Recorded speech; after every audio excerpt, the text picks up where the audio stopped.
Se toda empresa conforme a norma de segurança deve ter em seu quadro de funcionários o técnico de segurança, que é o responsável pela neutralização dos riscos com apoio dos empregadores e empregados. Infelizmente, mesmo com toda a tecnologia que se tem com relação à prevenção de acidentes, uma parte das organizações ainda aposta na sorte. Hoje estamos vendo nos noticiários a polícia rodoviária fazendo abordagens dos motoristas de veículos pesados para constatar as condições mecânicas dos veículos. E se os colaboradores estão cumprindo com a carga horária de descanso para a execução de suas atividades. Mas a ANR1 recomenda que a organização deve evitar os riscos ocupacionais que possam ser originados no trabalho, implementar medidas de prevenção, de acordo com a classificação de risco.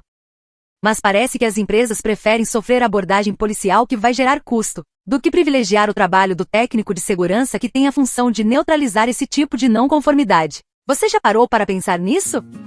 Olha aí essa demolição, tem que sinalizar a área corretamente, para evitar o risco de acidente com terceiros. Pela dimensão da obra, colaboradores não poderiam estar trabalhando sem o calçado de segurança, luvas de proteção, óculos de segurança e outros equipamentos de proteção individual. Pode paralisar as atividades. Na legislação federal, a CLT dispõe no artigo 166 que a empresa é obrigada a fornecer aos empregados, gratuitamente, equipamento de proteção individual adequado ao risco e em perfeito estado de conservação. Trabalhar sem eles não pode. Assim podemos evitar marretadas nos pés, se o colaborador estiver utilizando botina de segurança. Assim podemos evitar mãos calejadas, se o colaborador estiver utilizando luvas de proteção. E para o colaborador que sonha em ser um malabarista no momento das atividades de trabalho, vamos dar para ele uma advertência. Antes que ele se torne um atleta paraolímpico, pois trabalhando dessa forma pode perder a sua visão. Saiba como funciona o isolamento e bloqueio de área. Fita zebrada é utilizada para sinalização, mas não para bloqueio. Quando existe a probabilidade de acidentes, o bloqueio de acesso deve ser rígido. Devemos paralisar atividades, quando os improvisos forem utilizados como forma de solução de problemas. As catracas são equipamentos que trabalham com sistemas de forças. Por isso a trava de segurança deve estar em perfeito estado de conservação. As sobras de materiais, principalmente as madeiras, devem ser acondicionadas de forma organizada e os pregos devem ser retirados para evitar o risco de acidentes envolvendo os colaboradores. Jamais retire as proteções das partes móveis dos equipamentos, principalmente em se tratando de correias transportadoras.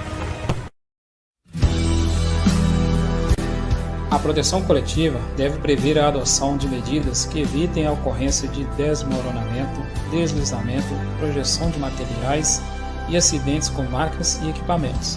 Quando as recomendações com relação à escavação não é seguida, observe o que acontece. O risco de acidentes fica evidente. Nas escavações é obrigatório a utilização de sinalização de advertência e barreiras de isolamento.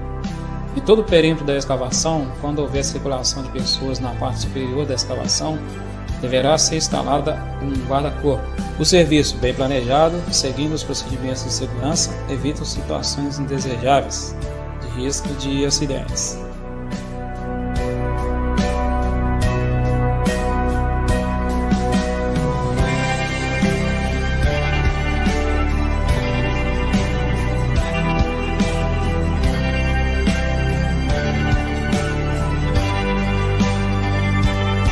Saiba como funciona o isolamento e bloqueio de área. Fita zebrada é utilizada para sinalização, mas não para bloqueio. Quando existe a probabilidade de acidentes, o bloqueio de acesso deve ser rígido. Devemos paralisar atividades, quando os improvisos forem utilizados como forma de solução de problemas. As catracas são equipamentos que trabalham com sistemas de forças. Por isso a trava de segurança deve estar em perfeito estado de conservação. As sobras de materiais, principalmente as madeiras, devem ser acondicionadas de forma organizada e os pregos devem ser retirados para evitar o risco de acidentes envolvendo os colaboradores.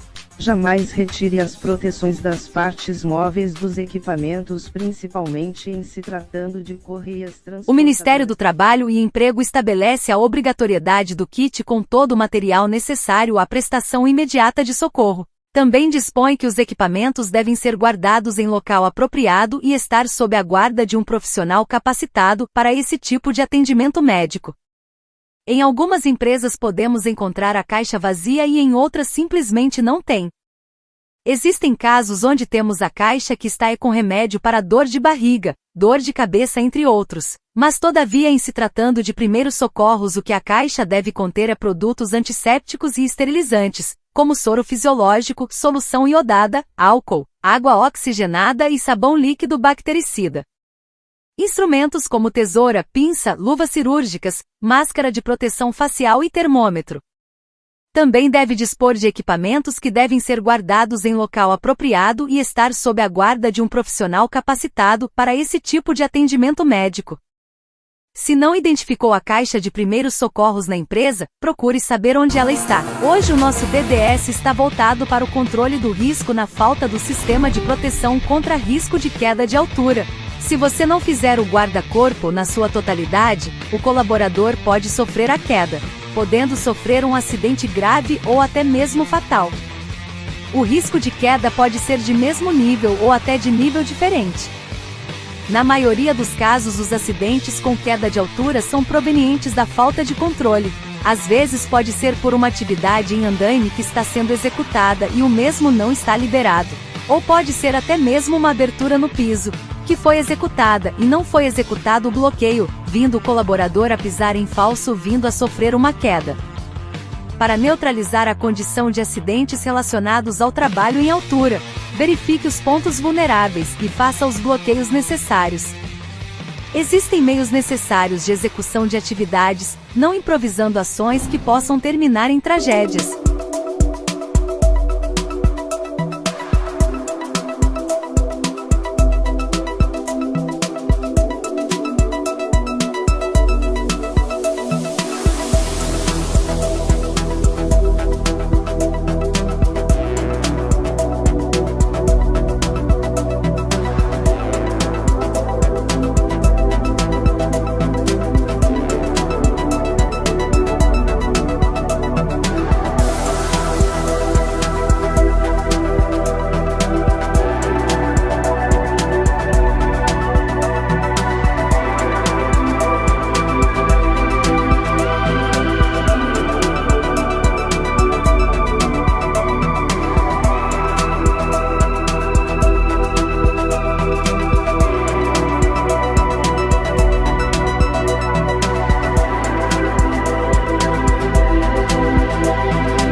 Às vezes a gente tem que manter o foco na atividade que estamos executando, principalmente no que se refere a deslocamento de máquinas e equipamentos. A sinalização de trânsito deve ser bem elaborada. Os veículos, máquinas e equipamentos devem estar com as manutenções em dia. E os colaboradores devem estar bem instruídos quanto aos perigos e riscos da atividade. O risco em específico dessa atividade que estamos vendo aqui é o de atolamento, com posteriormente tombamento do equipamento, se os colaboradores não estiverem familiarizados com os riscos a que estão expostos. Antes de acessar a área alagada, é feito um sistema de tateamento com a escavadeira para verificar a estabilidade do solo durante o deslocamento do equipamento. Nas intervenções no sistema elétrico de potência temos risco grave e iminente de morte. Sendo assim, o colaborador deve utilizar todos os equipamentos de proteção individual para a realização das atividades, como as luvas isolantes com suas respectivas proteções, mangas e lençóis isolantes, conforme procedimentos específicos. Verificar se as luvas, mangas e lençóis isolantes estão com o laudo de elétrico atualizados e também o certificado de aprovação estão validados. Antes da utilização das luvas e mangas isolantes, verificar se as mesmas não estão furadas ou rasgadas. Daí a importância dos testes antes do início das atividades. Respeite as distâncias de segurança para intervenções no sistema elétrico de potência. 13,8 kV, 50 cm, 23 kV, 60 cm e 34,5 kV, 75 cm. Caso os equipamentos de proteção individual não estejam em conformidade, o colaborador pode fazer o uso do direito de recusa previsto na norma regulamentadora.